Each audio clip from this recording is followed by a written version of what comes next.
Assalamualaikum warahmatullahi wabarakatuh. Alhamdulillah. Wassalatu wassalamu ala rasulillah. Segala puji dan puja kehadirat Allah subhanahu wa ta'ala. Juga salawat dan taslim kepada Nabi besar Muhammad sallallahu alaihi wa ala alihi wa sahbihi wasallam. Saudaraku seiman, pada kesempatan ini insyaAllah kita akan membahas tema umum. Dan saya memilih tema karena kebetulan teman-teman dari pihak rumah sakit yang meminta. Dan juga kita kondisi sekarang lagi pandemi hampir di seluruh dunia dan kita lagi terus menghadapi corona COVID-19 dan terus saja para pakar-pakar kita baik dari pakar medis ya ataupun orang-orang yang berkecimpung di ilmu agama berusaha untuk memberikan edukasi dan penjelasan kepada para manusia atau masyarakat di muka bumi ini agar mereka bisa menghadapi ini.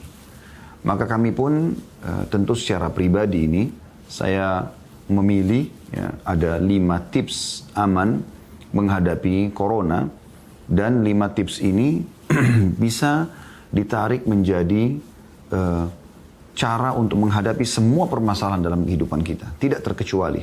Jadi bukan hanya corona. Tetapi karena corona sekarang menjadi berita yang paling tersebar dan juga hampir semua bibir mungkin mengucapkan kata ini. Dan semua orang lagi menghadapi, maka kita memberikan judul 5 tips aman menghadapi corona. Padahal sebenarnya 5 tips ini insya Allah kalau Anda fokus dan Anda ikutin ya, beberapa waktu ke depan dengan izin Allah subhanahu wa ta'ala, ini adalah tips untuk menghadapi semua permasalahan. Apapun permasalahan Anda, apakah itu penyakit, apakah itu gangguan orang, apakah itu terlilit utang, apa saja permasalahan Anda bisa menggunakan 5 tips aman ini, dan insya Allah ini tips yang sangat jitu sekali. Saya akan mulai dan berharap kepada Allah subhanahu wa ta'ala agar diikhlaskan niat kita semua dan Allah jadikan ini sebagai ilmu yang bermanfaat teman-teman sekalian. Dengan tips yang pertama. Dan tips ini luar biasa teman-teman. Tips inilah yang akan menghilangkan semua ya, beban pikiran Anda yang negatif. Akan melapangkan dada Anda yang sempit. Akan mengubah karakter Anda yang buruk menjadi baik. Dan akan mengubah semuanya. Bahkan dari kesedihan kepada kegembiraan. Dan ini adalah asas dari kehidupan semua manusia. Hanya saja setiap muslim yang fokus padanya. Cuma kita sayangkan memang masih sangat sedikit muslim kembali kepada tips ini. Yaitu at-tauhid. Apa itu tauhid teman-teman sekalian?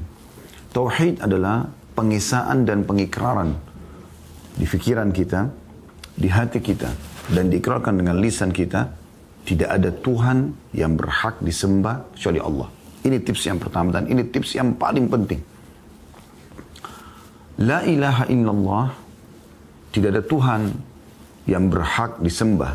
Tidak ada pemilik, penguasa yang menggantikan siang dan malam, menurunkan hujan. Dan apapun yang Anda lihat dan tidak lihat, kecuali Dia yang menciptakannya. Allah subhanahu wa ta'ala pencipta, teman-teman sekalian. Pada saat kita sedang mengalami nikmat yang melimpah seperti misalnya badan sehat, Masya Allah, dan semoga Allah jaga selalu kesehatan kita ini, atau kita dalam keadaan kenyang, kita beristirahat yang cukup, kita melampiaskan biologis yang halal, kita memiliki kendaraan, harta dan segala macam, maka kita bersyukur kepada Allah subhanahu wa ta'ala. Dan Allah sudah memastikan dalam surah Ibrahim, A'udzubillahi minasyaitonir rajim, la in syakartum la azidannakum. Kalau kalian syukur pasti aku akan tambah. Jadi yang menciptakan kita Allah, yang menciptakan nikmat itu Allah, dan yang bisa mempertahankan hanya Allah. Ini konsep dasar sekali yang harus dipahami oleh setiap muslim. Begitu juga teman-teman sekalian, kalau kita sedang tertimpa cobaan ataupun musibah. Yakinlah seyakin-yakinnya yang ciptakan kita Allah, yang ciptakan musibah itu Allah, yang bisa menghilangkan hanya Allah. Corona ini, teman-teman sekalian, adalah salah satu dari ciptaan Allah subhanahu wa ta'ala. Dari sekian virus, penyakit yang Allah subhanahu wa ta'ala ciptakan sebagai cobaan bagi manusia. Ya. Agar manusia tidak terus-menerus dalam kondisi lalai, Bayangkan teman-teman kalau kita sehat terus, mungkin manusia akan lalai. Kalau kita kenyang terus nggak pernah lapar, mungkin tidak akan ada usaha. Ya, Allah Subhanahu Wa Taala menciptakan hal-hal yang seperti ini untuk menunjukkan kepada manusia tentang keberadaannya. Kalau ada Allah yang menciptakan, corona tidak nampak dengan mata. Dikatakan virus, kecuali mungkin menggunakan alat-alat canggih. Tapi secara kasat mata tidak nampak. Namun teman-teman sekalian, dia bisa menggoyangkan dan membuat seluruh muka bumi ini, semua manusia, mayoritasnya bahkan kefikiran tentang masalah corona ini. Dan berapa banyak orang yang sudah jadi korban, baik itu dirawat di rumah sakit, ataupun mereka yang meninggal karena corona ini. Sehingga menjadi momok yang sangat menakutkan bagi manusia. Gitu kan? Kalau kita kembali kepada tauhid kita, pengesaan kepada Allah Subhanahu Wa Taala, kita tahu bahwasanya corona dan penyakit-penyakit yang lain ini, Allah lah yang menciptakan, dan memang tidak ada Tuhan. Tidak ada Tuhan, tidak ada pencipta, tidak ada pemilik, tidak ada penguasa. Gak ada yang menghidupkan, tidak ada yang mematikan kecuali Allah. Maka pasti Allah pun mampu untuk menyelamatkan kita dari corona tersebut. Ini tips yang luar biasa. Coba kita teman-teman sekalian mentadabburi beberapa ayat Al-Quran. Hampir semua ayat Al-Quran sebenarnya bicara tentang masalah tauhid ya. Cuma siapa di antara kita yang kembali kepada tauhid itu dengan sebenar-benarnya? Terbukti teman-teman sekalian, kita seringkali kalau sakit, yang pertama kita dahulukan adalah ke dokter siapa? Bukan tidak boleh, nanti akan kita sebutkan. Di tips yang kelima nanti kita berobat. Tapi teman-teman, sebelum itu semua, kita punya rukun iman yang keenam, yaitu iman kepada takdir baik dan takdir buruk. Begitu seorang muslim bangun pagi hari dan dia sakit, maka yang paling pertama dia lakukan adalah menerima sebagai keputusan Allah ini. Kata Nabi SAW, jangan kalian mengucapkan, kalau terjadi sesuatu katakan la qaddarallahu wa ma syaa fa'al. Allah sudah menakdirkan dan Allah melakukan apa yang dia inginkan. Dan jangan kalian membuka pintu lau. Lau itu kalau seandainya. Karena Allah membuka pintu syaitan. Akan membuka pintu syaitan. Kalau seandainya saya tidak ketemu sama si fulan, saya tidak kena. Kalau seandainya saya tidak tidur semalam, saya tidak akan kecurian. Kalau seandainya. Ini kalau sudah terjadi dalam akidah Islam, kita harus yakin Allah sudah takdirkan sebagai bentuk cobaan. Bagaimana? Terima. Memang begitu. Kita punya dua sayap dalam kehidupan kita ini. Kalau kita imbangin teman-teman, dua-duanya berimbang ini, maka kita akan tenang melalui kehidupan ini. Yang pertama syukur kalau nikmat ada, sayap yang sisi kanannya, sisi kirinya adalah sabar pada saat cobaan datang. Dan ini harus berimbang. Nggak bisa tidak. Sebagaimana Anda makan kenyang, alhamdulillah, tidur enak, alhamdulillah, biologis nyaman dengan pasangan, alhamdulillah. Misal contoh, Anda bersyukur supaya nikmat itu bertambah. Begitu juga pada saat cobaan datang, Anda harus terima. Ini harus berimbang. Ya. Banyak orang subhanallah mungkin dia kalau disuruh bersyukur dia mau, tapi kalau disuruh bersabar dia nggak mau, nggak bisa. Bukan cuma kita, para nabi-nabi, para rasul-rasul, ya, utusan Allah SWT diuji oleh Allah SWT. Nabi Muhammad SAW sakit. Nabi Ibrahim AS sakit, digambarkan dalam banyak dari ayat Al-Quran, dari hadis Nabi SAW. Nabi Ibrahim AS mengatakan, wa idha maridtu fahuwa yashfin. Kalau aku sakit, hanya Allah yang menyembuhkanku. Diceritakan tentang Nabi Ayyub AS sakit, sampai hampir 20 tahun beliau sakit, kusta dan dijauhi oleh masyarakatnya. Tapi beliau tetap berdoa kepada Allah SWT, Allah sembuhkan. Nabi Muhammad SAW pernah demam, ya, sakit. Nabi SAW merasakan. Ya, dan ini terjadi pada orang yang terbaik. Begitu juga dengan kita tentunya. Jadi nggak mungkin Anda nggak pernah sakit. Itu nggak mungkin. Sebagaimana Anda juga tidak mungkin nggak pernah lapar. Anda nggak pernah haus. Pasti semuanya akan terasa. Ya, seperti itu. Nah teman-teman sekalian, Allah Subhanahu Wa Taala, Tuhan kita ini, pada saat mendatangkan cobaan kepada kita, sebenarnya menginginkan kita agar kembali kepadanya. Itu sebenarnya target utamanya itu. Bagaimana kita kembali kepada Allah Subhanahu Wa Taala. Ya. Coba kita renungi dulu beberapa ayat teman-teman sekalian. Coba saya berharap teman-teman membuka ya surah Hud, surah nomor 13 dalam Al-Quran ya. Dimulai dari ayat satunya. Saya akan baca. A'udzubillahi minasyaitonirrajim. Silakan dibuka di aplikasi Al-Quran di handphone Anda. Surah Ar-Ra'd, maaf, bukan surah Hud, surah Ar-Ra'd. Mohon maaf saya ucap tadi salah. Surah Ar-Ra'd tentang masalah guntur ya. Ar-Ra'd mulai ayat 1. A'udzubillahi minasyaitonirrajim. Bismillahirrahmanirrahim. Alif lam mim ra. Tilka ayatul kitab walladzi unzila ilaika min rabbikal haqq walakinna aktsaran nasi la yu'minun. Alif lam mim ra. Semua huruf-huruf terputus di awal Al-Quran ini hanya Allah yang tahu maknanya, kata para ulama, atau nama lainnya surah itu. Tilka ayatul kitab, ini adalah ayat-ayat kitab atau Al-Quran. Walladzi unzila ilaika min rabbikal haqq, dan kitab yang diturunkan kepada Muhammad dari Tuhanmu ini benar-benar adalah benar dari Sang Pencipta Allah. Ini Al-Quran yang sekarang kita baca pun ayatnya benar-benar turun dari Allah subhanahu wa ta'ala. Walakin aktsaran nasi la yu'minun. Tapi sayangnya kebanyakan manusia tidak mau beriman kepadanya. Tidak mau baca, kalaupun baca maka mereka tidak mau menerapkan dalam kehidupan mereka. Masa sih ayat Al-Quran bisa menyembuhkan? Nah, muncul pertanyaan seperti itu. Nanti kan kita jelaskan di poin atau tips yang kedua ya. Renungi dulu teman-teman. Siapa sih yang kita sedang bahas tauhidnya nih, yang menjadi tips utama menghadapi semua permasalahan hidup kita, termasuk corona? Allah. Siapa Allah? Perhatikan Allah kenalkan dirinya di ayat keduanya. Allahul ladzi rafa'a as-samawati bighairi 'amadin tarawunaha. Thumma istawa 'alal 'arsy wa sakhkhara asy-syamsa wal qamar. Kullun yajri li ajalin musamma. Yudabbiru al-amra yufassilu al-ayati la'allakum bi liqa'i rabbikum tuqinun. Perhatikan kata Allah, Allah lah. Siapa Allah itu? Siapa yang Ustaz bahas tentang masalah mentauhidkannya? Kata Allah, Allah lah yang telah meninggikan langit tanpa tiang sebagaimana kamu lihat. Ini ayat, potongan ayat yang luar biasa. Coba perhatikan langit teman-teman sekalian. Kita bisa lihat ke langit ini ya, sejauh mata kita memandang. Dan langit ini sama mau di Asia, tidak usah kita bicara negara Indonesia, Asia, benua Asia, di Afrika, di Eropa, di Amerika, ya, di Australia, sama. Langitnya sama. Saking luasnya gitu, sampai tidak bisa terlihat ujungnya. Dan siapa di antara Anda yang pernah melihat ada tiangnya? Kalau Anda tidak temukan tiang, dan memang tidak akan pernah Anda temukan tiangnya, bagaimana bisa langit yang seraksasa ini, sebesar ini, tidak rubuh menimpa kita? Apa yang menopangnya? Kalau Anda jawab, tidak ada yang menopangnya, tidak ada tiang. Lalu bagaimana dia bisa berdiri? Dari mana asalnya? Langsung Allah Sang Pencipta yang Anda sebagai seorang muslim langsung diajarkan ya, kalau pencipta kalian adalah Allah. Siapa Allah itu? Yang telah mendirikan langit yang kalian lihat tanpa tiang. Setiap muslim sudah tahu, satu hari dia sholat 5 waktu, dia sujud kepada Allah, dia berdoa kepada Allah, dia zikir kepada Allah, dia baca Al-Quran, ya. Dia mengikuti Rasulullah SAW, utusan Allah yang membawa Al-Quran itu. Allah lah yang telah mendirikan langit tanpa tiang yang kalian lihat.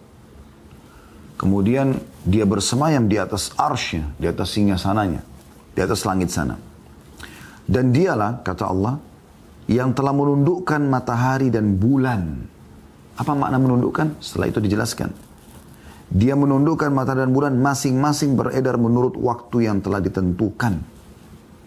Matahari terbit di pagi hari, terbenam di sore hari, lalu bulan kelihatan di malam hari. Begitu terus. Kira-kira teman-teman, kalau tidak ada yang atur ini, bisa seperti ini rapinya?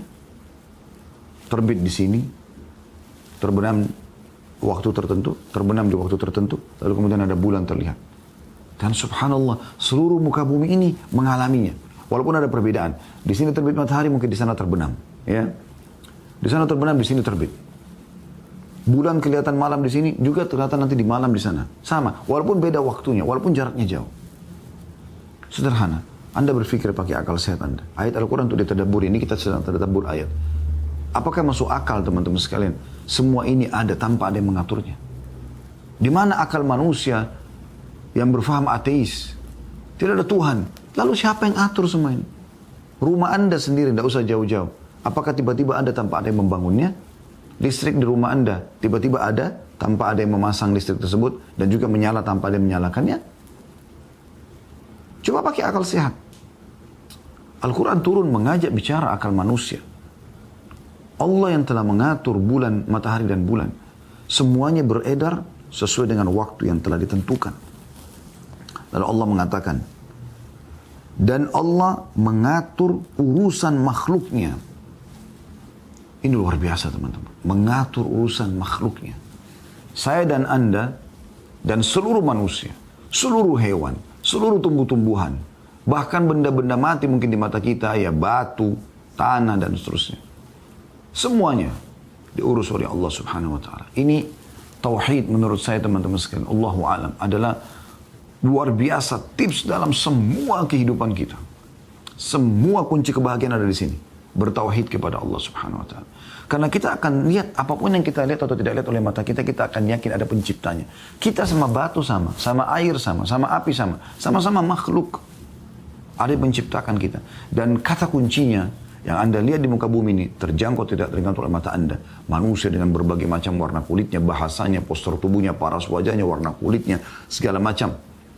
Hewan-hewan dari semut, serangga-serangga, kemudian lebih besar lagi kelinci, ayam, lebih besar lagi kambing, rusa, lebih besar lagi sapi, kerbau, ya, kuda, lebih besar lagi zebra, gajah, dan seterusnya. Semuanya itu miliaran jumlahnya. Setiap spesiesnya itu sudah jutaan jumlahnya.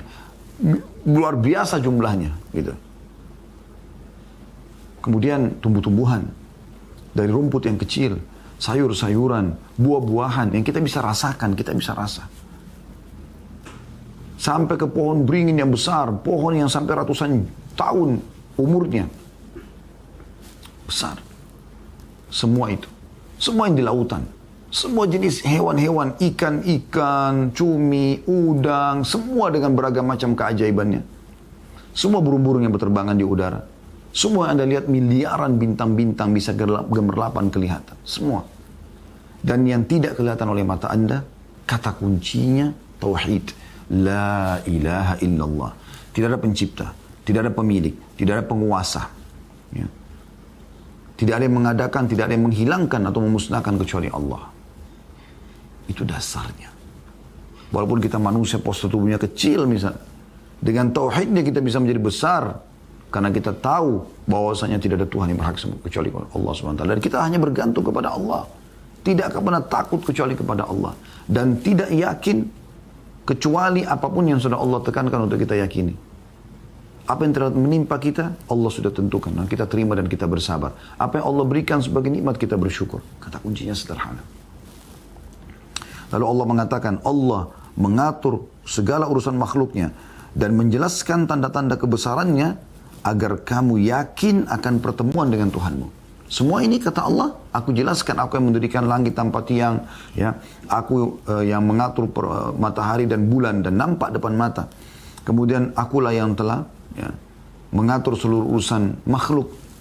Semua itu agar kalian yakin tentang keberadaanku, kata Allah, dan kalian yakin nanti akan kembali kepadaku pada saat orang meninggal dan menuju ke akhirat.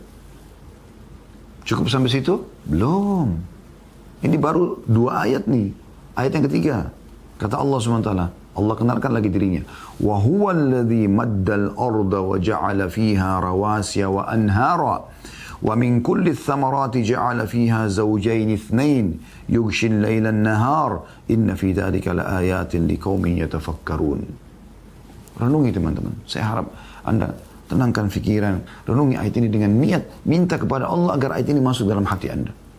Betul-betul akan menjadi tips keamanan dalam setiap keadaan Anda. Demi Allah, iya. Perhatikan kata Allah. Dan dia-nya besar kata ganti Allah. Sudah bicara masalah langit, sekarang Allah bicara masalah di bumi ini. Dialah yang telah menghamparkan bumi. Sehingga kita bisa membangun di atasnya, kita bisa berjalan di atasnya, ya. Kita bisa bercocok tanam, kita bisa ambil hasilnya. Bumi yang begitu luas yang Anda pijak ini, masa tiba-tiba ada tanpa ada yang menciptakan? Seperti orang ateis kan nggak masuk akal pikirannya gitu. Allah kenalkan, dia yang telah menghamparkan bumi. Dan menjadikan gunung-gunung. Semua gunung-gunung Allah yang ciptakan. Mau yang berapi, mau yang gunung batu. Dengan tumbuh-tumbuhnya, dengan segala macam kandungannya. Allah bilang semua. Menjadikan gunung-gunung dan sungai-sungai di atasnya. Di atas bumi itu. Ini nggak gampang. Sekarang satu komplek perumahan. Kita kasih rasional nih. Rumah itu ditata oleh seorang arsitek dan teknik sipilnya diatur. Sehingga jadilah satu komplek perumahan, ini rumahnya, ini jaraknya, ini halamannya, ini alirnya, ini airnya, ini listriknya, dan seterusnya lah. Ini jalan di komplek tersebut diatur. Ini fasumnya, fasilitas umumnya untuk dipakai, misalnya taman, segala macam. Kalau kira-kira nggak ada orang yang buat itu, kira-kira bisa terjadi teman-teman. Tiba-tiba ada komplek perumahan tanpa ada yang ciptakan. Karena manusia unik. Dia berpikir, oh ini hebat nih pemilik kompleknya. Oh canggih pemikirannya. Oh bagus gambarnya. Apalah tata-tatanya, tata ruangnya bagus, tatanya rapi dan segala macam. Itu oke, kita tidak salahkan. Tapi bagaimana Anda memungkiri kalau alam semesta yang begitu rapi ini, dengan luasnya, terhamparnya bumi ini, dengan sungai dan lautannya, kemudian bisa dirasakan sejuk airnya, asin air laut, sejuknya dan tawarnya air sungai. Kemudian buah-buahan yang tumbuh dari air yang membasahi bumi sehingga keluar kelapa, keluar manggis, keluar semangka, keluar semuanya. Ya, Anda bisa rasakan. Lalu Anda bilang tidak ada Tuhannya. Dan kalau Anda yakin teman-teman, walaupun dari seorang muslim sudah tahu Tuhan Allah kalau ditanya, tapi belum yakin, coba renungi ini. Ini tips yang luar biasa. Semua tidak terkecuali la ilaha illallah. Tidak ada Tuhannya, tidak ada pemiliknya, tidak ada penguasanya kecuali Allah. Allah mengatakan, semua gunung-gunung dan sungai-sungai di atas bumi tersebut Allah. Lalu Allah mengatakan, Allah yang mengadakan. Lalu Allah mengatakan, dan padanya pula di bumi itu. D-nya besar kata ganti Allah, menjadikan semua buah-buahan berpasang-pasangan. Ya. Ada yang besar, ada yang kecil, ada yang manis, ada yang asam. Semua itu agar orang berpikir, kok bisa pohon yang sama, jenis yang sama pohonnya, ditanam di tanah kebun yang sama, kok hasilnya nggak sama semuanya? Ada perbedaan.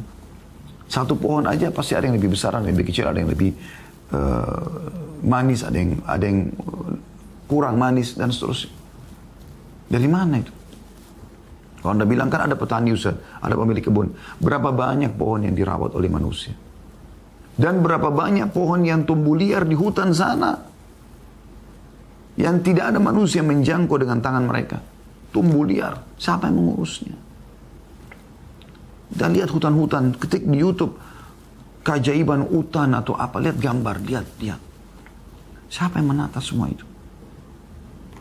Kata Allah subhanahu wa ta'ala. Dia menutupkan malam kepada siang. Ini pada buah-buahan ini luar biasa banyak sekali teman-teman. Saya biasa bilang begini teman-teman. Saya ingatkan kembali diri saya. Kalau Anda masuk misalnya ke satu supermarket, Anda pengen sekali makan anggur misalnya. Jangan menjadi orang seperti ateis. Anda orang muslim. Anda punya iman dalam hati. Maka apa yang harus Anda lakukan teman-teman sekarang? Pada saat Anda ingin anggur misalnya. Bukan cuma sekedar, oh mbak, mas, mana yang manis? Ini, beli, selesai. Coba, enak ya, manis, selesai. Itu sederhana sekali gitu. Sayang kalau cuma seperti itu. Lalu bagaimana Ustaz? Coba renungin. Anda pada saat beli anggur tersebut. Siapa yang buat anggur seperti itu? Tertancap di tangkainya dengan begitu rapi. Warnanya, lembut kulitnya, cita rasa dalamnya, aromanya. Bahkan lemahnya manusia teman-teman sekalian. Dan Anda harus yakin ada Tuhan yang menciptakan. Kalau Anda petik satu buah anggur dari tangkainya, Anda tidak mampu menancapkannya kembali. Tidak akan direnungi itu. Ini bertauhid kepada Allah, ternyata ada penciptanya. Buah anggur yang saya makan, saya diciptakan oleh Allah. Buah ini juga Allah yang ciptakan. Dan tidak pernah habis. Nggak pernah habis. Populasi manusia tidak pernah habis. Populasi buah-buahan tidak pernah habis. Pertumbuhan, terus perkembangan buah-buahan tidak pernah habis. Dan tidak bisa tercampur baur, ini anggur begini, apel begini, warnanya begitu, cita rasanya. Pisang, tetap rapi dengan luar biasa. Hampir tiap hari kita bisa lihat pisang di Indonesia. Dengan warna kuning, warna hijau. Anda lembut, begitu lembutnya, tekstur kulitnya, dagingnya di dalam isinya, manisnya. Cuma dimakan saya selesai. Jadikan nutrisi tubuh dan menghilangkan nafsu yang kita akan lagi ingin. Nah, teman-teman sekalian, renungi itu. Renung. Anda biasa makan ayam? Bukan cuma sekedar ambil ayam teman-teman sekalian. Pengen ayam potong sembelih, oh enak ya ayam goreng, oh buat kari. Akhi dan ukhti. Ayam itu dari mana? Coba Anda lihat ayam jago ya, biasa Anda lihat. Perhatikan bulunya saja. Kalau Anda perhatikan baik, karena ayam ini hampir tiap hari kita lihat, jadi kita tidak terlalu memikirkan. Coba renungi, siapa yang mau memberikan warna merahnya, warna hijaunya, warna coklatnya, warna hitam. Canggih sekali, indah sekali warna kulit, warna bulunya itu. Yang Anda kadang-kadang sembeli, Anda siram pakai air panas atau rendam supaya bulunya dibuang di sampah. Satu tangkai bulu itu, berapa banyak bulu di situ. Kalau anda hitung, mungkin Anda capek kalau Anda hitung itu. Dari mana itu? Warnanya dari mana? Dari mana bulu itu? Dan ayam ini tidak pernah habis, subhanallah. Telurnya, tiap hari kita bisa konsumsi. Tiap hari kita dapatkan. Luar biasa ya. Kalau Anda tidak tersentuh dengan ini, luar biasa. Anda harus banyak istighfar kepada Allah SWT. Lalu kata Allah, dan dia yang menutupkan malam pada siang. Ini tiap hari nih. Kayak sekarang lagi siang hari begini. Dari mana ini matahari bisa terang seperti ini? Sebentar malam, gelap. Sederhana. Anda masuk, kayak saya di studio ini sekarang. Bagaimana bisa ada penerangan ini tanpa ada yang mengadakan? Kami centek, kami tekan, kami pencet. Ya. Panel listriknya, maka lampu menyala.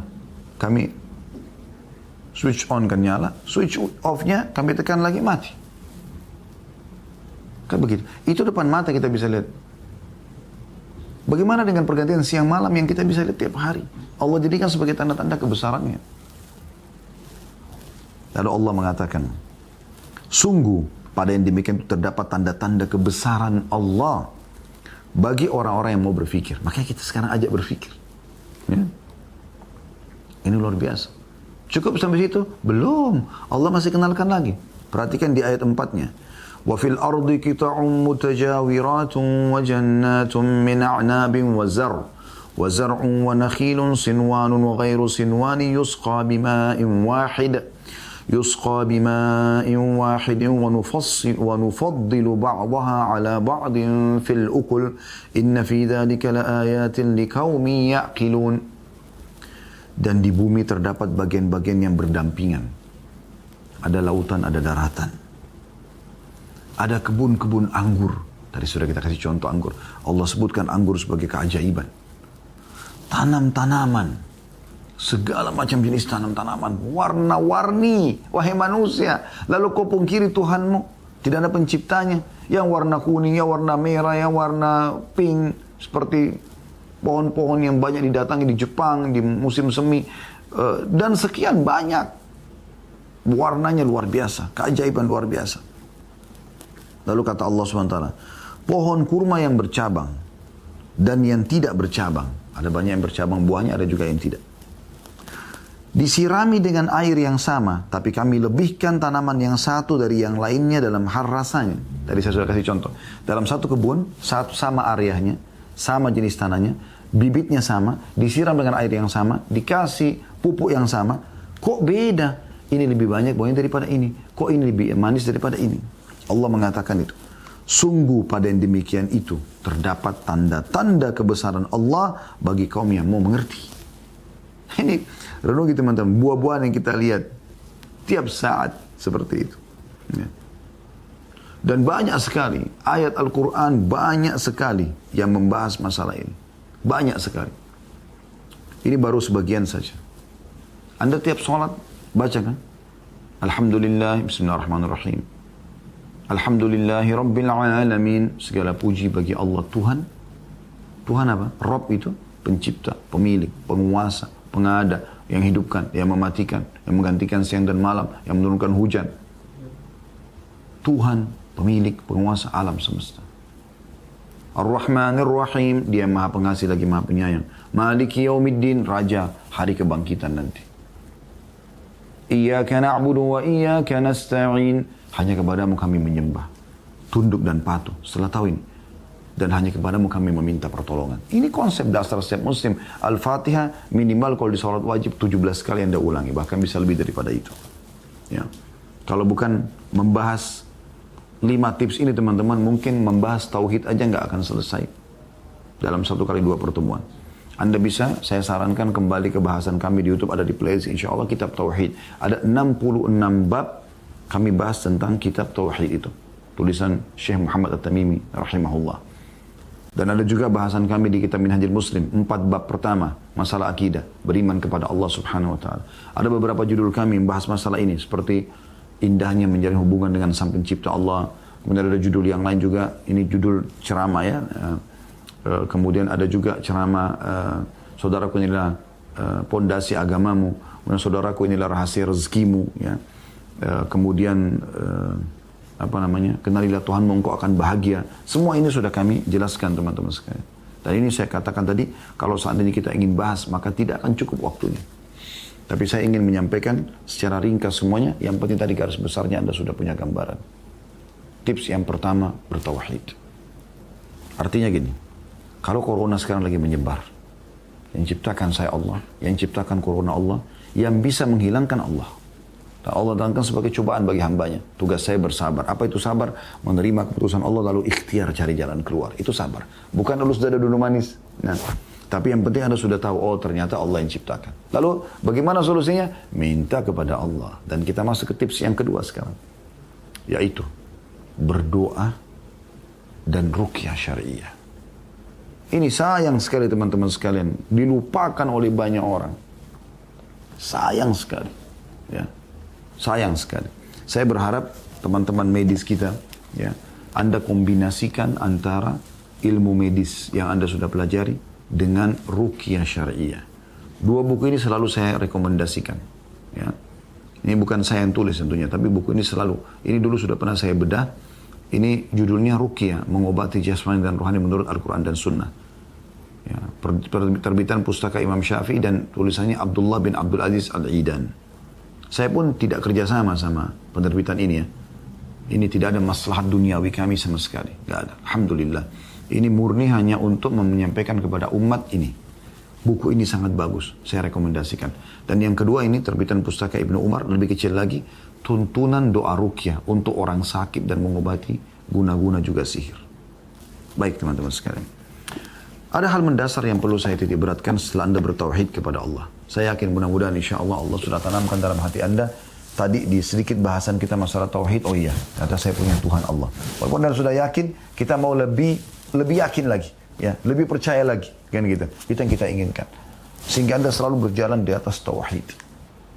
Itu yang dicontohkan oleh Nabi SAW, itu yang didakwahi oleh semua nabi-nabi, itu juga yang diterapkan oleh para sahabat dalam kehidupan mereka, ridwanullahi alaihim. Ya, tauhid. Yang kedua, tips yang kedua, doa dan ruqyah. Doa dulu teman-teman sekalian. Dalam Islam, kita disuruh berdoa sebelum beraktivitas. Doa keluar rumah, doa mau makan, doa mau tidur, doa mau biologis. Ya. Doa. Apa itu doa? Berhubungan sama Tuhan Allah SWT. Itu komunikasi langsung seorang hamba dengan Tuhannya. Itu doa. Curhat. Minta kepada Allah. Doa dulu, baru ke dokter. Doa dulu, baru minum obat. Doa dulu, akhi dan ukhti. Sayangnya doa Anda jadikan nomor ke-30. Setelah Anda mentok ke beberapa orang dokter, yang sifatnya ikhtiar duniawi, baru kemudian Anda sholat malam sujud kepada Allah karena dokter sudah vonis Anda tidak bisa sembuh. Kenapa akhi dan ukhti? Kenapa tidak doa dulu? Berdoa dulu. Ya. Doa ini penting. Doa ini, kata Nabi SAW, adalah asas ibadah. Ad-doa huwal ibadah. Kalau Anda sudah fahami doa dan selalu berdoa, apa saja kesempatan berdoa. Ya Allah berikan, Ya Allah mudahkan, Ya Allah sembuhkan, Ya Allah angkat, Ya Allah ini, Ya Allah minta Allah. Maka Anda sudah masuk pada inti ibadah kepada Allah. Ada orang subhanallah, dihitung jari berdoanya kepada Allah subhanahu wa ta'ala. Malas berdoa. Padahal Allah katakan dalam Al-Quran, A'udzubillahi minasyaitonir rajim, wa idza sa'alaka ibadi anni fa inni qarib. Hai Muhammad, kalau ditanyakan kepadamu oleh hamba-hambaku, katakan aku sangat dekat. Sang pencipta Allah tadi yang kita bahas di tips pertama itu mengatakan aku sangat dekat. Lalu apa ya Allah manfaatnya kau dekat kepada kami? Ujibu da'watad da'i da'an. Aku akan menjawab panggilan-panggilan dan permintaan mereka kalau mereka memohon. Falyastajibu li, maka mereka harus segera kembali kepadaku. Wal yu'minu bi, mereka beriman tentang keberadaanku. Lalu mirsyudun, agar mereka dapat petunjuk. Doa akhi dan ukhti. Hujan turun antara azan dan iqamah sepertiga malam, ketemu dengan orang soleh, tolong doakan saya. Kedua orang tua, tolong doakan saya. Doa teman-teman sekalian. Doa yang rutin, jangan tinggalkan. Doa mau keluar rumah, ya. Kata Nabi SAW, ini contoh saja. Siapa yang keluar rumah membaca Bismillah, tawakkaltu ala Allah. Dengan nama Allah aku bertawakal kepadanya. La hawla wa la quwata illa billah. Tidak ada kekuatan kecuali milik Allah. Siapa yang baca ini? Maka dikatakan kepadanya, engkau telah tercukupi dan engkau telah terlindungi. Maka setiap syaitan yang bertemu dengannya akan mengatakan kepada temannya, syaitan yang lain, bagaimana kita mau celakakan orang yang sementara dia sudah dicukupi dan dilindungi. Sederhana doanya. Mau makan baca Bismillah. Dan usahakan teman-teman dengarkan Bismillah. Dengan nama Allah. Kata Nabi SAW, siapa mau makan baca Bismillah, syaitan di sebelahnya menjadi kecil seperti lalat. Allah SWT berkahi. Baca doa, biasakan. Dan doa sebenarnya ini manja kita kepada Allah. Kenapa Anda disuruh manja nggak mau? Seorang penyair Arab mengatakan, jangan kau minta pada manusia, karena kalau kau minta padanya dia akan marah. Kita minta sekali sama manusia, dia izinkan. Mungkin 2 kali, 3 kali dia akan marah. Tapi mintalah kepada zat Allah, justru kalau kau tidak minta dia marah. Perhatikan, luar biasa. Jadi ini kembali kepada hadis riwayat Tirmidzi. Sesuai dengan hadis riwayat Tirmidzi, kata Nabi SAW, man lam yad'ullah yaghdab alaih. Siapa yang tidak minta kepada Allah, siapa yang tidak curhat kepada Allah, siapa yang tidak merengek kepada Allah, siapa yang tidak manja kepada Allah, Allah marah padanya. Allah marah. Anda yang sedang diuji kena corona, tinggal minta kepada Allah. Allah sedang sayang sama Anda, disuruh istirahat, Anda tinggal mohon kepada Allah SWT. Selama ajal Anda belum datang, Allah akan kasih kok. Tidak usah khawatir. Bagian dia mengatakan, saya sudah berdoa Ustaz, belum Allah terima. Itu 1 atau 2 doa Anda. Selebihnya Allah kasih. Kadang-kadang bahkan kita tidak khusus niat doa. Misalnya, bukankah tiap hari Anda lapar? Anda kadang-kadang cuma mengatakan lapar. Hanya itu. Tiba-tiba Anda bisa punya ide mampir ke restoran manapun, Anda makan. Kalau Anda tidak makan, Anda sudah mati sekarang. Tiap hari Anda haus. Anda cuma bilang haus. Tiba-tiba ada ide, pikiran untuk pergi ke dispenser, ambil air, atau Anda beli minuman, atau. Tiap hari Anda capek. Anda tinggal capek. Istirahat. Hanya ucapin, Allah kasih. Nafas bahkan kita tidak minta, Allah kasih. Cahaya ditangkap oleh mata tidak kita minta, kasih. Suara bisa didengar oleh kuping, kita tidak minta, dikasih. Lidah kita bisa bedain mana ya, asam, manis, pedas seketika tanpa kita minta. Hidung kita bisa bedain mana bau wangi, busuk seketika. Dan ini jantung kita memompah darah, memompah sehingga kehidupan di pabrik raksasa dalam tubuh kita ini dengan sekian banyak selnya dan rumitnya sistemnya gitu kan. Itu bisa jalan. Berarti Anda minta, yang mana belum Allah kasih? Oh, pernah minta nikah tapi Allah belum kasih. Allah lebih tahu kenapa tidak dikasih sama orang itu. Oh, sembuh penyakit, Allah belum sembuhkan. Ya sudah, Anda terus berdoa. Kata Nabi SAW dalam hadis renung ini, ya. Hadis ini luar biasa. Kata Nabi SAW, kalau Allah mendengar doa yang indah dari seorang hamba, Allah menerlambatkan jawabannya. Loh, kok diterlambatkan Ustaz? Kata Nabi SAW lanjutannya, agar dia tetap dalam doanya. Andai saja teman-teman, Anda meninggal dunia. Dan pasti kita meninggal insya Allah dalam keadaan husnul khatimah. Pada saat kita meninggal teman-teman, dan kita tahu, ternyata pada saat kita berdoa dulu Allah terlambatkan. Tadinya mungkin Anda bisa sembuh seketika, ya Allah berikan langsung Allah sembuhkan. Bisa saja. Tapi ini Allah terlambatkan seminggu, 2 minggu, sebulan, setahun, 10 tahun baru Anda sembuh misalnya. Berarti Anda dalam 10 tahun itu punya pahala doa yang luar biasa. Kata Nabi SAW, tidak ada seorang muslim di muka bumi yang berdoa kecuali Allah berikan doa tersebut. Hanya saja melalui 3 tahapan. Bisa Allah berikan langsung, Allah hilangkan keburukan yang akan menimpa dia, atau Allah simpankan dan dia panen dalam bentuk pahala pada hari kiamat. Dalam sebuah athar yang lain disebutkan, kata Nabi SAW, akan datang nanti orang-orang pada hari kiamat diberikan pahala bergunung-gunung. Dan mereka tidak tahu pahala dari mana ini. Karena mereka tidak tahu, dari mana ini? Apa ini? Amalan apa nih? Lalu kata mereka kepada para malaikat, kata Nabi SAW, mereka bertanya, ini dari mana? Kata para malaikat, ini adalah doa-doa kalian yang kalian panjatkan selama di dunia, belum kalian terima jawabannya di dunia. Maka dikumpulkan dan bentuk pahala yang besar di hari kiamat. Kata Nabi SAW, ini bocoran dari manusia terpercaya di muka bumi ini. Manusia yang paling sempurna jalur nasabnya. Orang yang diutus oleh Allah SWT menutup risalah langit. Tidak lagi Nabi dan Rasul setelahnya. Nabi Muhammad SAW. Ya. Beliau mengatakan, maka orang ini berharap Semua doanya di dunia belum dikasih pada saat itu. Nah itu doa rutin teman-teman. Ada juga doa yang khusus. Anda bisa panjatkan doa Anda, hajat Anda pribadi kepada Allah Subhanahu wa Ta'ala. Anda juga bisa ruqyah syariah. Nah ruqyah ini yang saya ingin titik beratkan. Tadi 2 buku yang saya rekomendasikan itu. Teman-teman sekarang saya akan coba bacakan salah satunya ya. Yaitu buku yang ditulis Abdullah bin Abdul Aziz Aidan. Ada poin penting di sini.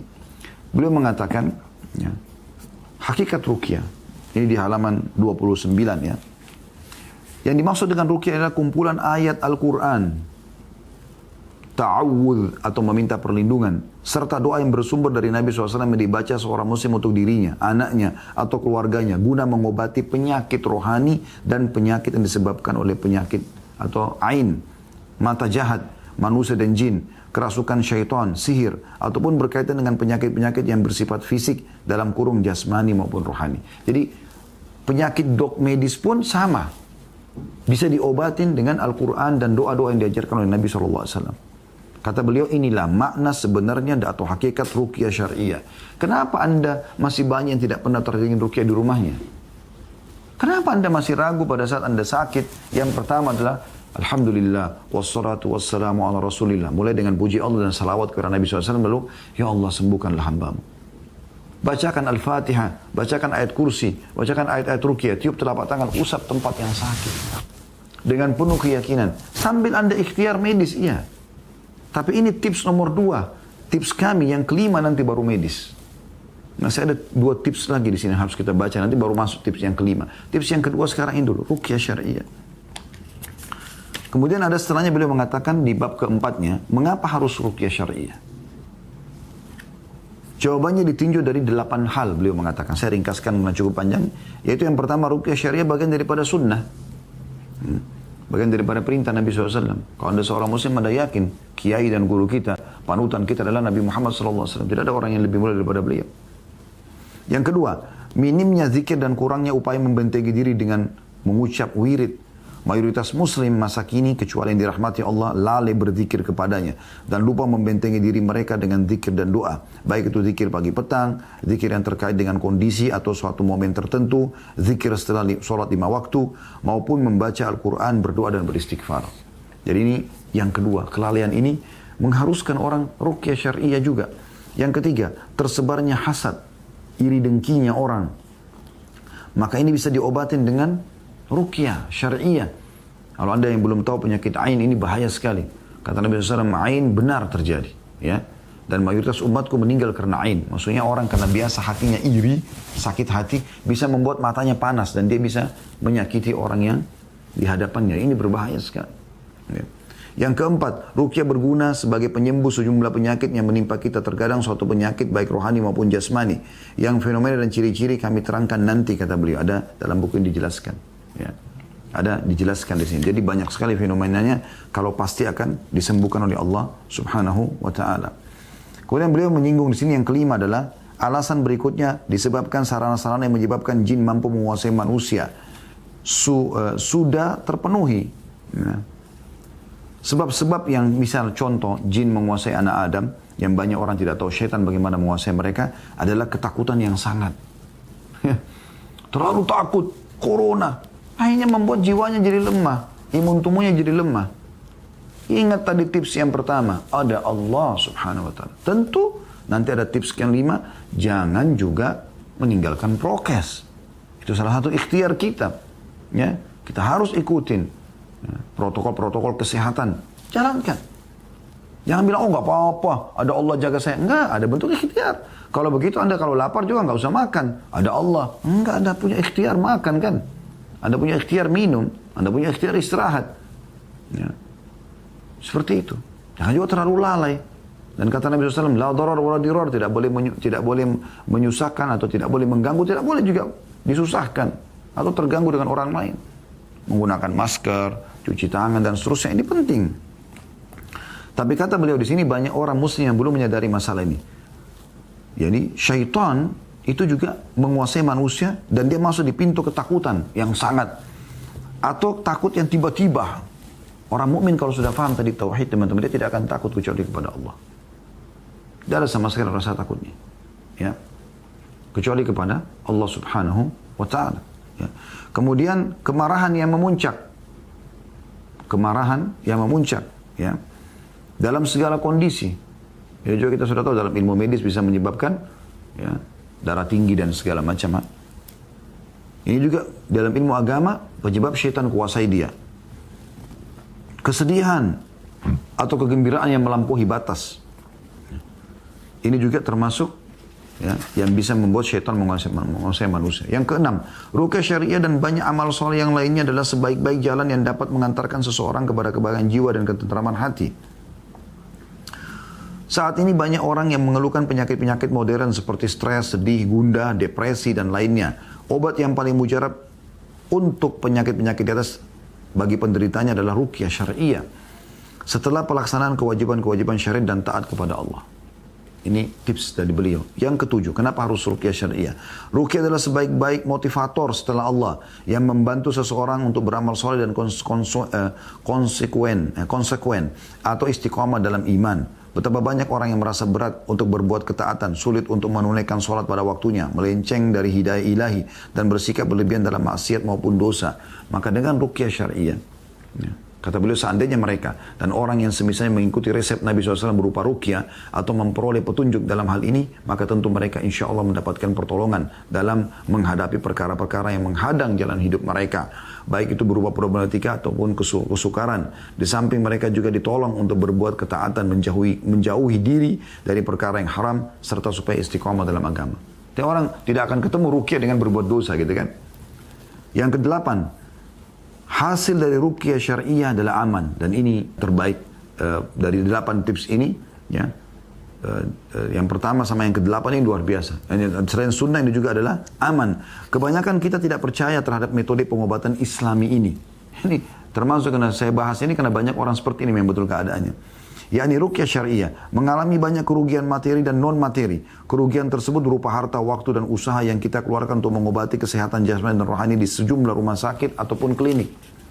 Jika seseorang dari kita diberitahukan obat penyakit, tanda kutip, obat penyakitmu itu ada di ujung dunia, maka tentu ia akan bergegas pergi ke sana. Pun jika dikatakan kepadanya tanda kutip harga obatmu sekian, walaupun mahal, maka tentu ia akan membelinya. Dia tidak berpikir serta berupaya mencari alternatif pengobatan lain yang di dalamnya terdapat kesembuhan yang hakiki dan mujarab, yaitu ruqyah syariah. Pada ruqyah syariah hanya butuh sedikit usaha, waktu dan kesabaran. Di samping mendapat kesembuhan apabila melakukan ruqyah syariah, seseorang juga terhitung beroleh pahala. Karena itu ibadah kan? Sungguh dia tidak akan mengalami kerugian sedikit pun. Ruginya apa kalau orang ruqyah syariah? Tidak ada ruginya. Sama sekali. Di bab kelimanya beliau mengatakan disyariatkannya ruqyah. Diriwayatkan secara sahih dari Nabi SAW. Beliau menganjurkan, melakukan dan menyetujui penerapan ruqyah. Di antara dalilnya adalah yang pertama Aisyah radhiyallahu berkata, karena Nabi SAW idza ishtaka yaqra'u ala nafsi bil mu'awwidhati wa yanfuth. Fa idza ishtadda waja'uhu kuntu aqra'u alaihi wa amsah anhu bi yadihi raja'a barakatiha. Jika Nabi SAW mengeluh karena sakit apapun, tentu di sini mengeluh sakit jasmani, ya medis. Beliau di sini juga sakit apapun, termasuk utamanya masalah medis di sini. Beliau mengucap ruqyah untuk diri sendiri, membaca ayat-ayat ruqyah, Al-Fatihah, ayat kursi, Al-Ikhlas, Al-Falaq, An-Nas, dan beberapa ayat ruqyah. Tentu di sini tidak bisa kita rincikan semua ya, tapi di 2 buku ini sudah diteruskan susunan ayat-ayat ruqyah itu. Dikatakan oleh Aisyah radhiyallahu anha, jika Nabi SAW mengeluh karena sakit, beliau mengucap ruqyah untuk diri sendiri dan meniup kedua telapak tangan yang diusapkan ke tubuh dengan tiupan yang diiringi oleh sedikit ludah. Jadi Bismillahirrahmanirrahim. Bismillahirrahmanirrahim. Alhamdulillahi rabbil alamin arrahmanirrahim maliki yaumiddin iyyaka na'budu wa iyyaka nasta'in ihdinas siratal mustaqim siratal ladzina an'amta 'alaihim ghairil maghdubi 'alaihim waladdallin. Ditiup sedikit dengan sedikit ludah, lalu diusap di badan. Jika rasa sakitnya memuncak, lebih sakit lagi, aku kata Aisyah mengucapkan ruqyah untuk beliau. Berarti boleh ruqyah orang lain, ya. Dan mengusap tangan kanan beliau karena berharap berkah darinya. Ya. Ini hadis riwayat Imam Muslim. Juga yang kedua riwayat Nabi SAW bersabda, la ba'sa birruqa ma lam takun syirkan. Tidak mengapa melakukan ruqyah selama bukan syirik. Ya. Hadis ini riwayat Muslim dan Abu Daud. Yang ketiga sabda Nabi SAW, man istata' minkum an yanfa'a akhahu falyaf'al. Barang siapa yang antara kalian yang bisa mampu memberi manfaat kepada saudaranya, maka hendaklah ia melakukan. Ini Nabi SAW ucapkan kepada seorang wanita yang pernah mau meruqyah seseorang wanita yang lain di Madinah, maka Nabi SAW mengatakan masalah itu. Hadis ini juga riwayat Muslim. Yang keempat, riwayat Bukhari. Nabi SAW pernah berkata kepada seorang budak wanita yang mempunyai belang hitam di wajahnya, istarqu laha fa inna bihan nadhra. Carilah seseorang yang bisa meruqyahnya karena sungguhnya ia terkena ain. Tadi hasadnya orang. Hadis ini riwayat Bukhari. Yang kelima, Aisyah berkata radhiyallahu anha, karena Nabi SAW ya'muruni an astarqiya minal ain. Nabi SAW pernah memerintahkanku untuk meminta orang lain agar meruqyahku karena penyakit ain. Hadis ini riwayat Muslim. Yang keenam, dalil selanjutnya adalah malaikat Jibril AS pernah meruqyah Rasulullah SAW, dan kami akan menukilkan keterangan selanjutnya pada bab yang lain. Ini kata beliau ya. Jadi ini penting sekali. Kemudian yang terakhir dari bahasan poin ini adalah bab keenam, apa ruqyah khusus untuk penyakit tertentu? Apakah ruqyah khusus untuk penyakit tertentu saja? Misalnya kena sihir aja. Kan biasanya orang fahamnya ruqyah itu, oh kalau kena sihir, kalau kena ain, ya cukup itu kesurupan, ya. Enggak, teman-teman, perhatikan. Kata beliau, mungkin terlintas dalam benak kita, terutama orang awam, bahwasanya ruqyah dikhususkan untuk pengobatan penyakit yang ditimbulkan oleh ain, sihir, atau kerasukan jin, serta tidak mempunyai efek pada penyembuhan penyakit jasmani, rohani, ataupun hati. Pandangan semacam ini tidak benar. Jelas-jelas keliru menurut tinjauan syariat. Ia merupakan kesalahan persepsi tentang ruqyah yang harus diluruskan agar kita dapat mengambil manfaat darinya dalam mengobati semua penyakit yang menimpa umat manusia. Baik penyakit yang sifatnya secara maknawi atau penyakit yang tertangkap panca indera. Ada banyak dari dalil syar'i dari Al-Quran dan As-Sunnah yang menyebutkan keumuman manfaat ruqyah untuk segala penyakit, atau tidak dikhususkan ruqyah hanya untuk penyakit tertentu. Misal poin A-nya beliau mengatakan dari Al-Quran. Misalnya yang pertama surah Fussilat, surah nomor 41 ayat 44. Anda bisa buka di aplikasi Al-Quran Anda.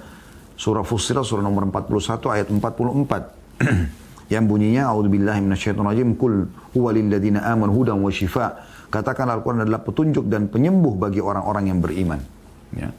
Kemudian juga dalam surah Isra, surah nomor 17 ayat 82. A'udzubillahi minasyaitonirrajim wa nunazzilu minal Qur'ani ma huwa syifaa'un wa rahmatun lil mu'minin. Al-ayah. Dan kami turunkan dari Al-Quran sesuatu yang menjadi penawar dan obat, ya, dan rahmat bagi orang-orang yang beriman.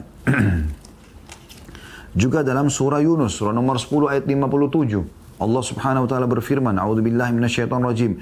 Ya ayuhan nasu qad ja'atkum mau'izatun min rabbikum wa syifaa'un lima fis suduri wa hudan wa rahmatun lil mu'minin.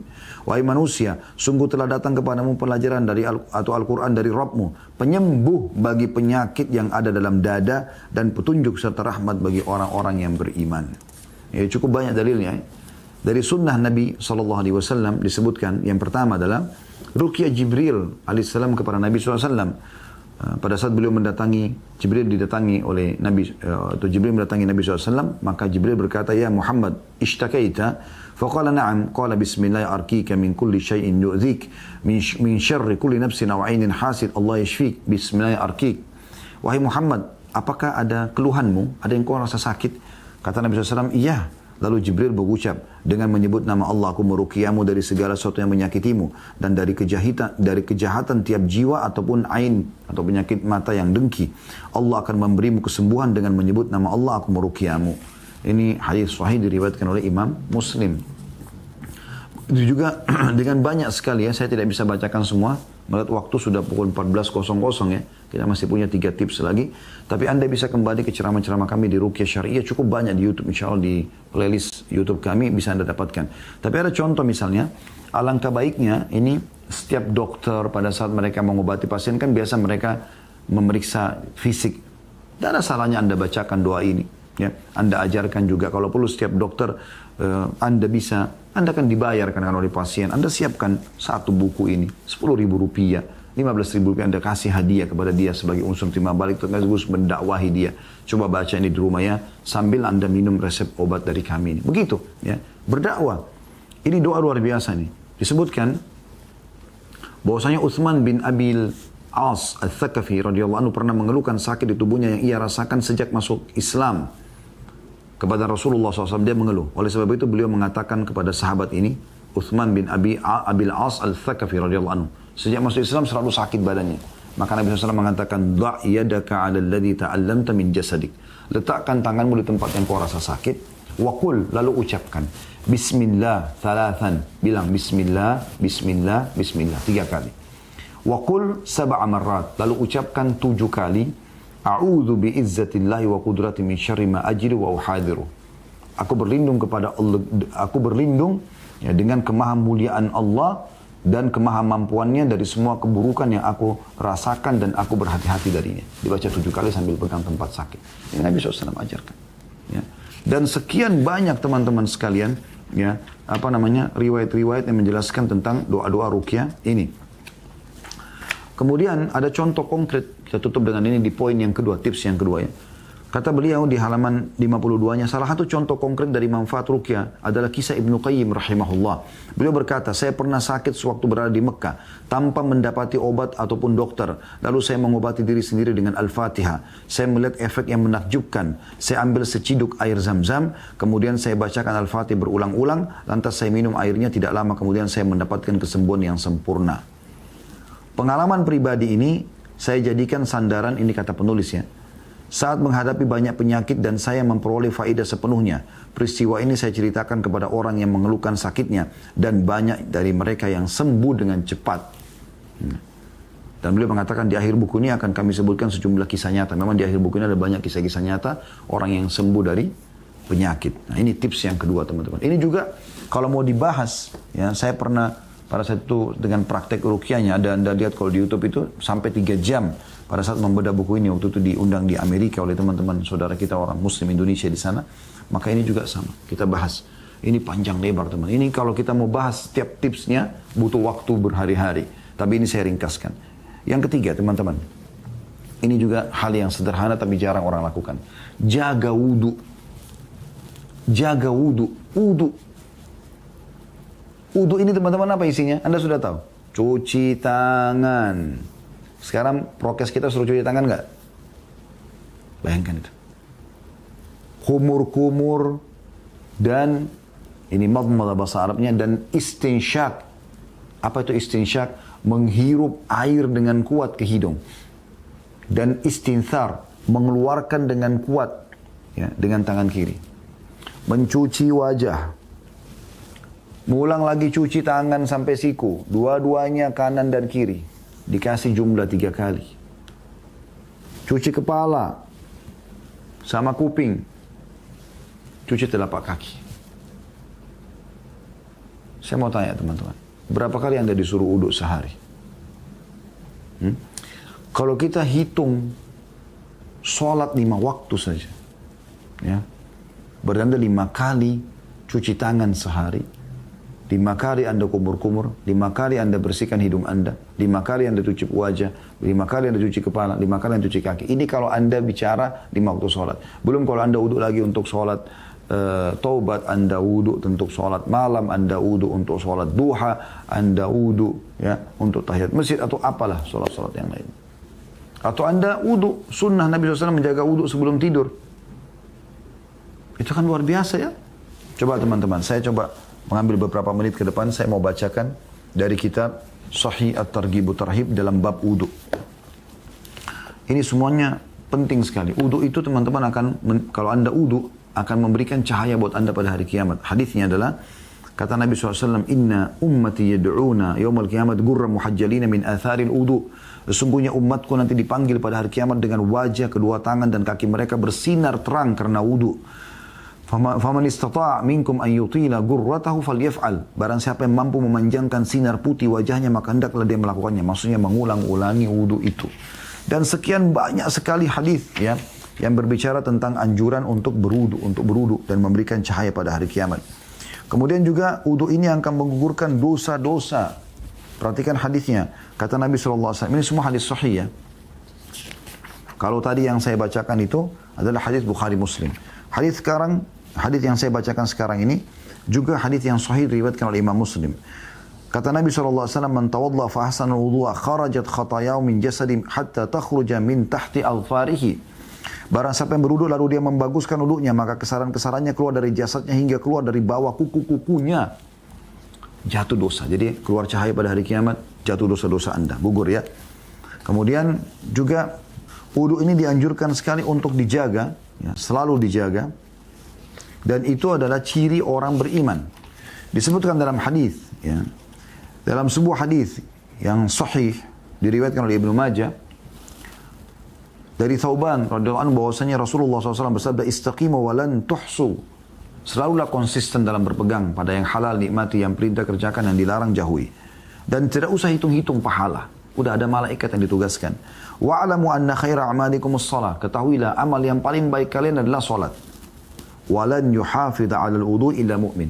Dan tidak akan menjaga wudu kecuali orang beriman. Bertanda-tanda keimanan, ya. Kemudian yang luar biasa teman-teman sekalian, wudu ini ternyata dianjurkan juga diikuti selain kumur-kumur juga dengan menggunakan siwak. Gak ada kayu siwak, sikat gigi. Perhatikan hadis Nabi SAW. Hadis ini Hasan Sahih, diriwayatkan oleh Ahmad. Ya. Dan kitab ini yang saya sedang baca, kitab Sahih At-Targhib Tarhib. At-Targhib Tarhib ditulis oleh Al-Mundri dan ditelusuri hadisnya setelah itu oleh Albani rahimahumullah semuanya. Ini hadis Hasan Sahih. Dari Abu Hurairah radhiyallahu anhu bahwasanya dia berkata, Rasulullah SAW bersabda, laula an asyukka ala ummati la amartum 'inda kulli salatin bi'udu. Kalau aku tidak repotkan umatku, aku kan suruh mereka selalu perbaharui wudu setiap kali mau sholat. Jadi misalnya duhur ke asar, Anda punya wudu. Kalau bisa wudu lagi. Disuruh wudu, walaupun masih punya wudu. Setiap kali mau sholat. Wa ma'akul li wudu'in bisiwak. Dan setiap kali wudu bersiwak. Bersihin gigi. Bersihin lidah. Keluarin semua yang ada di mulut yang kotorin. Selain jatuh dosa-dosanya, juga membersihkan kuman-kuman. Itu kan luar biasa itu. Ya. Kalau kita bicara masalah ini teman-teman sekali, masalah siwak ini, banyak sekali haditsnya ya. Seperti misalnya hadits Nabi SAW yang sahih juga diriwayatkan oleh Bukhari. Laula ana syukka ala ummati la amartum bisiwaki ma'akulli sholat. Ya. Dalam riwayat dan inda kulli sholat. Kalau aku tidak beratkan umatku, aku suruh mereka bersiwak setiap kali mau sholat. Ya, sikat gigi. Dalam riwayat yang lain Hasan Sahih. Ma'al wudu inda kulli sholat. Setiap kali wudu pada saat mau sholat mereka bersiwak. Dan sekian banyak sekali ya masalah siwak ini. Baik, kita coba satukan antara wudu sama siwak. Saya akan melihat waktu jadi agak lebih cepat sedikit. Teman-teman sekalian, kalau Anda disuruh sikat gigi selalu. Saya tanya, kalau Anda normalnya, berapa kali Anda sikat gigi dalam sehari? Ya. Mungkin kalau kita bilang misalnya, saya sikat gigi 3 kali sehari. Pagi, siang, dan malam hari pada saat mau tidur. Maka mungkin setiap dokter kita akan mengacungkan jempol pada dia. Oh, 3 kali sehari. Luar biasa. Apakah Anda sadar sebagai seorang muslim, Anda disuruh sikat gigi sehari itu puluhan kali. Puluhan kali. Wudu disuruh puluhan kali. Setiap mau sholat, ya, ada sholat wajib, 5. Belum sholat sunnah. Ada sholat duha, ada sholat malam, ada ya sholat tahiyat masjid, ada sholat taubat, ada sholat, ya. Ada sholat istikharah, ada sholat banyak gitu. Baik. Sekarang kita disuruh siwak, sikat gigi. Kalau kita 5 waktu sholat saja, subuh, duhur, asar, maghrib, isya, berarti kita 5 kali sikat gigi sehari. Ini baru sholat wajib, belum sholat sunnah. Dan dianjurkan setiap kali mau sholat. Berarti kalau kita bicara subuh dengan qobliyahnya, ada qobliyah subuh, berarti sudah 2 kali Anda bersiwak. Duhur itu ada 4 rakaat sebelumnya. 2 rakaat salam, 2 rakaat salam, berarti Anda sudah 2 kali siwak. Tadi ditambah dengan subuh dan qobliyahnya 2 kali, berarti sudah 4 kali. Duhur 1 kali Anda siwak, berarti sudah 5, ya. Ba'diyah duhur ada 2, ada 4 rakaat. Kata Nabi SAW, siapa yang menjaga 4 rakaat sebelum duhur, dan 4 rakaat sudah duhur, Allah akan haramkan bagian neraka. Berarti ini ada 2 kali siwak lagi ya. 5 bertambah 2, 7. Asar ada qobliyah asar 4 rakaat. Kata Nabi SAW, semoga Allah merahmati seorang hamba yang menjaga 4 rakaat sebelum asar. 2 rakaat salam, 2 rakaat salam, berarti 2 kali Anda siwak. Sudah 9 kali. Asarnya sekali Anda siwak, dan 4 rakaat sekali salam. Berarti sudah berapa itu? Ya. Tadi 2 subuh, 2 juga qobliyah duhur. Duhurnya 1 kali berarti 5, 1 kali. Dan ba'diyah duhurnya 2 kali, berarti 7. Qobliyah asarnya 2 kali, berarti 9. Ya. Kemudian asarnya sendiri 10 berarti. Ya. Qobliyah maghrib sekali, berarti 11. Maghribnya sekali, 12. Ba'diyah maghrib sekali, 13.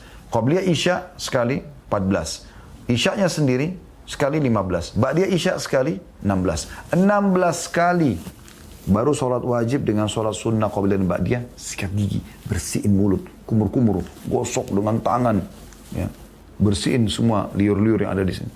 Coba bayangin, itu selain kumur-kumur loh ini. Kumur-kumur iya, sikat gigi juga.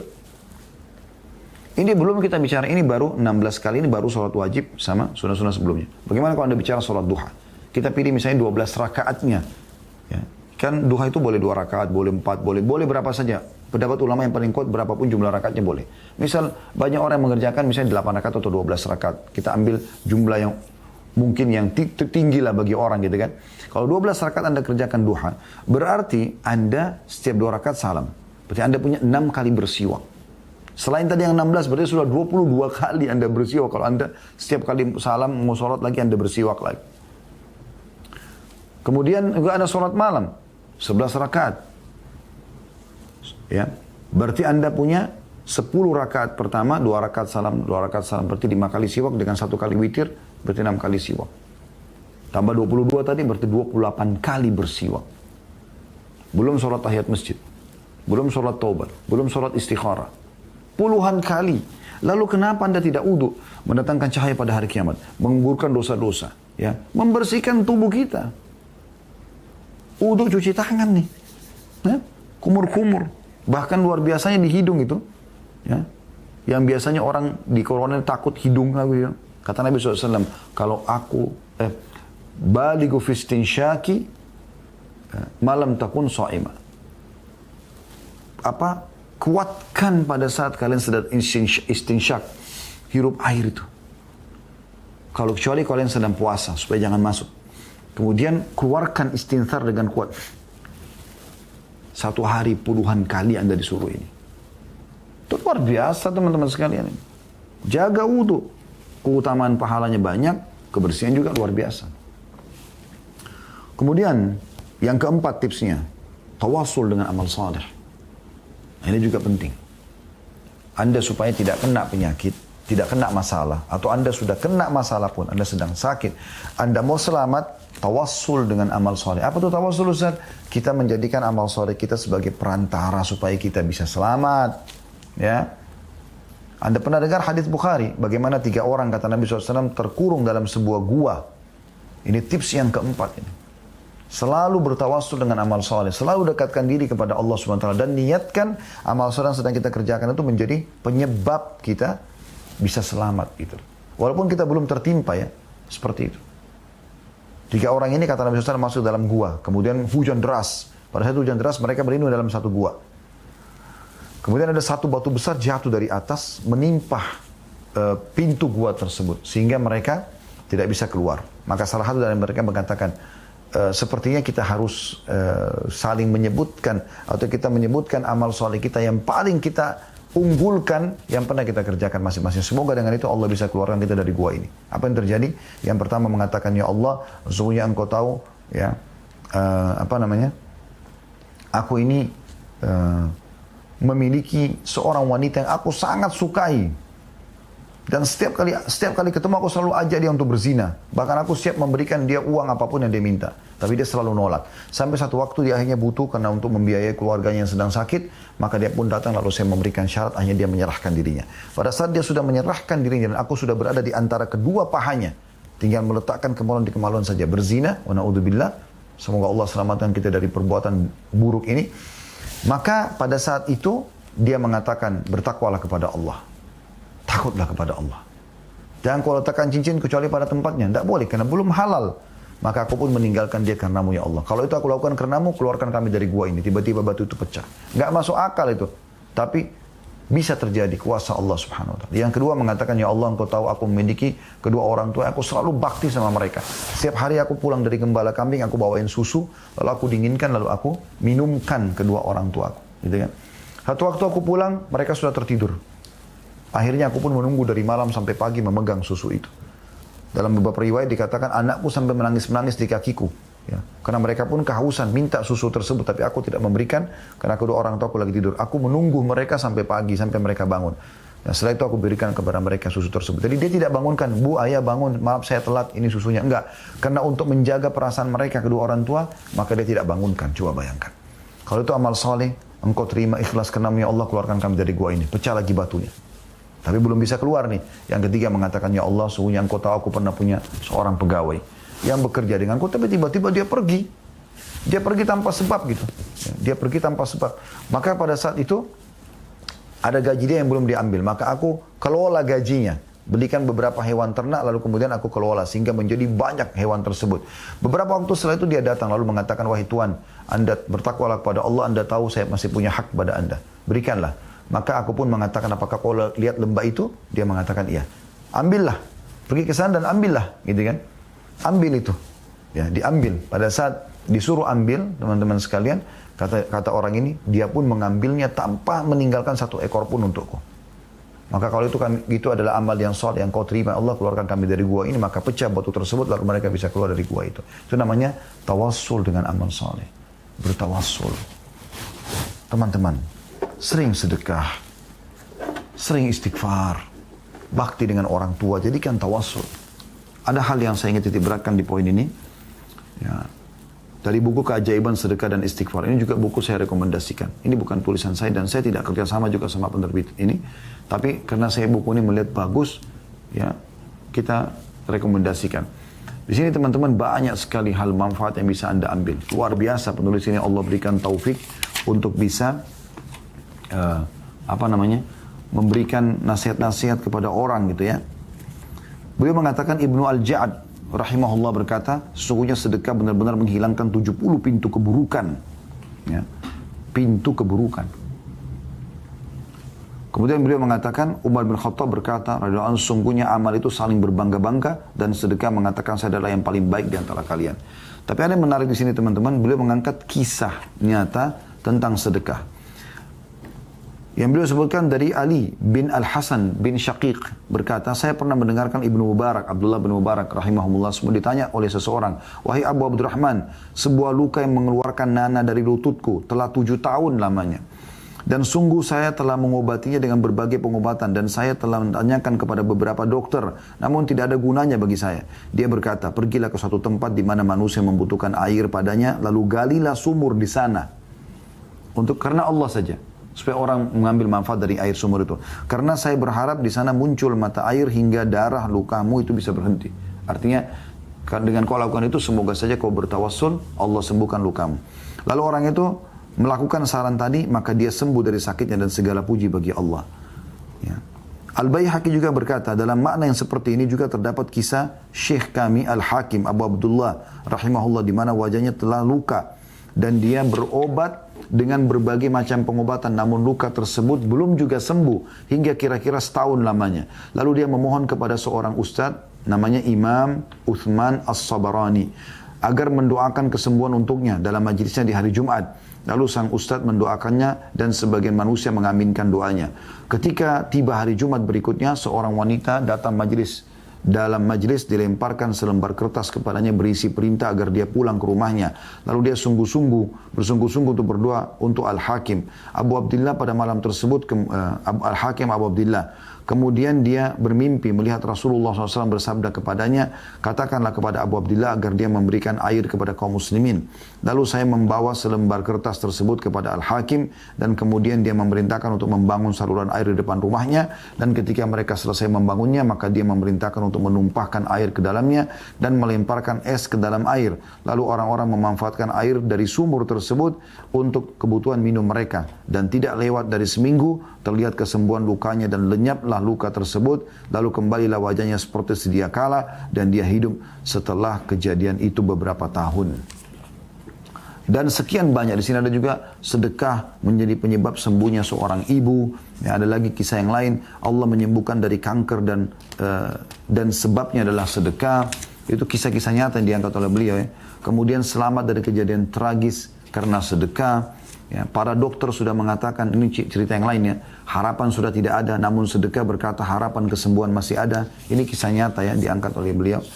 Kisah-kisahnya cukup banyak. Kemudian batu ginjal sembuh karena sedekah.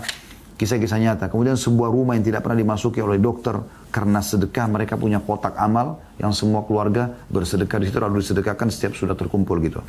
Kemudian sedekah dan istighfar adalah obat dari kemandulan ya. Dan sekian banyak kisah-kisah yang diangkat oleh beliau di sini ya. Karena melihat waktu saya ringkaskan. Begitu juga dengan tawassul dengan istighfar, teman-teman sekalian, memperbanyak istighfar. Ya. Perhatikan sabda Nabi SAW ini luar biasa gitu. Hadis qudsi, Nabi SAW bersabda, Allah berfirman, "Man da'ani fir rakha'i ajabtuhu fir syiddah." Siapa yang rutin berdoa kepada aku di kala lapang, di kala sehat, ya, di kala lagi kaya, lagi nggak ada masalah, niscaya aku akan mengabulkan doanya di kala dia lagi susah. Jadi tips supaya kita diterima doanya pada saat lagi susah adalah kita justru berdoa di saat lapang. Wa man sa'alani a'taituhu, dan siapa pun yang minta pasti aku akan berikan, kata Allah. Wa man tawadha'a li rafa'tu, dan siapa yang merendah karenaku maka aku akan mengangkat derajatnya. Wa man tafarraga li rahimtu, dan barang siapa yang mencurahkan diri beribadah untukku maka aku akan mengasihinya. Wa man istaghfarani ghafartu lahu, dan siapa yang memohon ampun aku pasti akan mengampuni dosa-dosanya. Ya. Ini luar biasa gitu. Tawassul dengan amal saleh termasuk istighfar adalah hal-hal yang luar biasa. Ya. Dan banyak sekali contoh-contoh tentang masalah ini. Tapi di sini ada yang menarik adalah riwayat yang disebutkan oleh Abu Hanifah rahimahullah tentang masalah seorang sahabat yang sempat datang kepada Nabi SAW lalu mengatakan, "Ya Rasulullah, saya sudah lama berumah tangga tapi tidak punya keturunan." Kata Nabi SAW, "Mana kau dari dua hal yang menjadi penyebab keturunanmu ada? Mandulmu akan hilang dan kau akan dimudahkan urusan, istighfar dan sedekah." Maka orang itu pun mengamalkan, kemudian dia dikaruniai sekian banyak anak. Nah, ini luar biasa teman-teman sekalian ya. Tentu kalau bukan karena melihat waktu saya akan panjang lebar, ini pun butuh bahasan sendiri. Dan ini sudah kami bedah buku ini, judulnya Keajaiban Sedekah. Ada juga di khutbah Jumat. Juga pernah kami bahas, dan ini sudah Anda bisa temukan di playlist di YouTube insyaAllah, Keajaiban Istighfar. Perbanyak tawassul dengan amal saleh. Yang terakhir, yang kelima, dan ini kita sayangkan, selalu ini dikumandangkan menjadi nomor satu. Yaitu berobat secara medis. Ya. Ini betul. Ini bagian daripada syariat Islam. Tips yang kelima ini, teman-teman sekalian. Kalau saya jadikan tips yang kelima. Setelah 4 tips tadi, Anda masuk tips yang kelima. Dan insya Allah, selama Anda jalankan dengan baik 4 tips ini, yang kelima sebenarnya ini hanya menjadi alternatif sebenarnya. Selalu, yang pertama rumah sakit, yang pertama dokter. Padahal sebenarnya harus kita lakukan tauhid kita. Harus kita selalu berdoa dan beruqyah. Harus kita berudu, rutinkan wudu, ya, terutama di masa corona. Harus kita tawassul dengan amal-amal soleh, sering sedekah, nyumbang. Sekarang di atas ranjang Anda bisa menyumbang ke yayasan anak yatim, Anda ikut kegiatan penggalian sumur, Anda segala macam. Anda bisa lihat di yayasan kami, yayasan sedekah kreatif, banyak sekali kegiatan sosial. Atau Anda bisa ikut di yayasan yang lain. Anda bisa secara individu lakukan, silakan. Yang terakhir adalah pengobatan secara medis. Dan ini juga sesuai dengan sabda Nabi SAW. Kata Nabi SAW dalam hadis sahih, Allah tidak turunkan penyakit kecuali Allah turunkan bersamanya obatnya, maka tadawu ya ibadallah. Berobatlah wahai hamba-hamba Allah. Ya. Jadi jangan lagi mengatakan, oh tidak ada corona itu. Nah, corona ada. Kita tidak mungkin pungkiri. Bagaimana bisa satu dunia mau ditipu? Tidak mungkin. Terus berkecamuk dengan ini adalah tipuan. Jangan mengatakan tipuan karena sudah banyak bukti secara medis, gitu kan? Kita katakan ada, tapi kita juga mengambil ya sebab-sebabnya. Oh ya ada, tapi kita mengambil sebabnya itu kita coba berobat. Sebelum kena kita jaga tipsnya supaya tidak kena. Kalau kita kena sudah kita sampaikan tadi, sabar lalu ikhtiar. Tapi kan banyak orang meninggal, Ustaz. Meninggal itu bukan karena corona, itu karena sebabnya. Ada orang corona, ada orang kena tipes, ada orang kena apalah demam, ada orang banyak yang kena. Ada juga orang tidak sakit tapi meninggal. Kalau meninggal itu tidak ada hubungannya sebenarnya, karena pasti ajalan datang dia akan meninggal. Tugas kita ikhtiar. Ya. Dan ini juga sudah pernah kami angkat tema Corona dan solusinya dalam Islam, tapi sekarang judulnya kami ubah dengan judul pengobatan nabawi. Jadi saya panjang lebar untuk membedah beberapa buku yang menganjurkan untuk Anda konsumsi habbatus sauda, madu dan segala macam gitu kan. Nah itu juga ada pengobatan-pengobatannya. Dan Anda juga boleh konsumsi apapun yang dianjurkan oleh dokter, misalnya obat-obat ya untuk meningkatkan stamina, ini dan itu segala macam boleh. Selama gini, ada kaidah penting. Dan saya berharap teman-teman medis faham masalah ini. Kata Nabi SAW, Allah tidak menjadikan kesembuhan kalian pada hal-hal yang dia haramkan. Tolong digarisbawahi poin ini sebagai dokter muslim. Selama obat itu ada haramnya, jangan digunakan. Ya. Karena Nabi SAW mengatakan sekali lagi hadisnya, Allah tidak jadikan kesembuhan kalian pada hal-hal yang ia haramkan. Tapi yang halal silahkan Anda konsumsi dan Anda ikhtiar. Selebihnya Anda tawakal kepada Allah subhanahu wa ta'ala. Allahu a'lam.